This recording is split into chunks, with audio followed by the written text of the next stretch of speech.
Israel का Iran पर हमले मज़ीद 3 हफ्ते तक जारी रखने का ऐलान। इसराइली फ़ौज का कहना है कि ईरान पर हमले कम अज़ कम मज़ीद 3 हफ्तों तक जारी रहेंगे। इसराइल के वज़ीर ख़ारजा ने कहा है कि ईरान के साथ जंग जारी रखने के लिए अमेरिका के साथ मजबूती से मुत्तहिद हैं।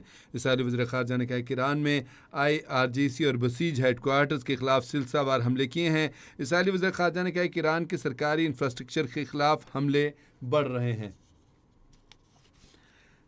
इसराइल ने ईरान पर हमले मज़ीद 3 हफ्ते तक जारी रखने का ऐलान किया है। इसराइली फ़ौज कहते हैं कि ईरान पर हमले कम अज़ कम मज़ीद 3 हफ्तों तक जारी रहेंगे, जबकि दूसरी जानिब ईरान भी पूरी तरह से जंग के लिए तैयार है। उसने भी कहा कि हम भी जो हमले हैं, ये जंग जो है 6 महीने तक तवील कर सकते हैं, लड़ सकते हैं। ताहम इस वक्त जो अगर सूरत हाल देखी जाए तो ईरान जो है बड़ा टेक्निकली तरीके से जंग लड़ रहा है, और वो जब भी हमला करता है तो लेयर के हिसाब से करता है और सस्ते हथियारों के साथ वो हमले करता है। और अगर उसके जो हमला है वो कामयाब हो जाए तब भी दुश्मन को नुकसान, और अगर कामयाब ना हो, इंटरसेप्टर इसराइल के या अमेरिका के अगर उसके ड्रोन्स को या मिसाइलों को गिराते हैं तो उनके महंगे हैं और इसके सस्ते हैं।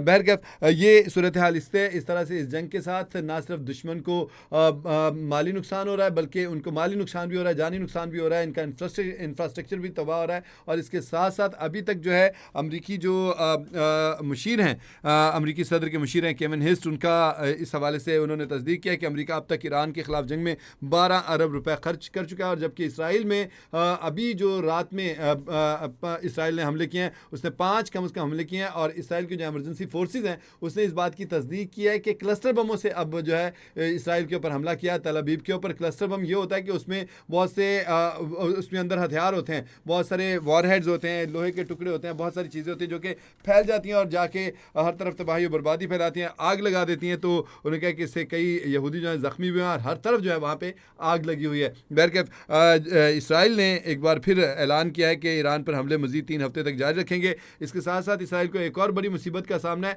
ईरान में तो आयतुल्लाह खामनाई जाम शहादत नोश कर चुके हैं, पूरी दुनिया में इन्होंने कन्फर्म भी कर दिया, तस्दीक भी कर दी, उनके जानशीन भी आगे, उनके साहबजादे मुश्तबा खामनाई जो हैं उन्होंने सुप्रीम लीडर का ओहदा भी संभाल लिया। लेकिन इसराइल की मुसीबत ये पड़ी है कि इसके नेतन्याहू के बारे में बहुत सारी खबरें फैली हुई कि ये मारा गया है, हलाक हो गया है। लेकिन इसमें पिछले दिनों एक उसका बाकायदा वीडियो क्लिप जारी किया गया जिसमें उसने वो अपने मसीहा के आने की बात भी की और कहा कि जी अभी आगे आएंगे। बहरकैफ उसने उसकी इस वीडियो के ऊपर जब उसको आलमी माहिरीन ने चेक किया तो उसके बारे में पता चला कि वो AI से बनी वीडियो थी। और उसके बाद उसके ऊपर तनकीद जब शुरू हुई तो फिर उसके बाद एक और वीडियो जारी की गई जिसमें उन्होंने कहा देखें जी मेरी 5 उंगलियां, क्योंकि पहली वीडियो में उसकी 6 उंगलियां दिखाई गई थी और दांतों की बनावट भी अजीबोगरीब सी थी, जिससे पता चला पकड़ी गई कि ये AI की वीडियो। और अब जो कॉफ़ी वाली वीडियो जारी की है उसमें भी जैसे ही उसने कॉफ़ी का कप उठाया तो कॉफ़ी जो उसमें बुरी तरह से उसमें कॉफ़ी जो है वो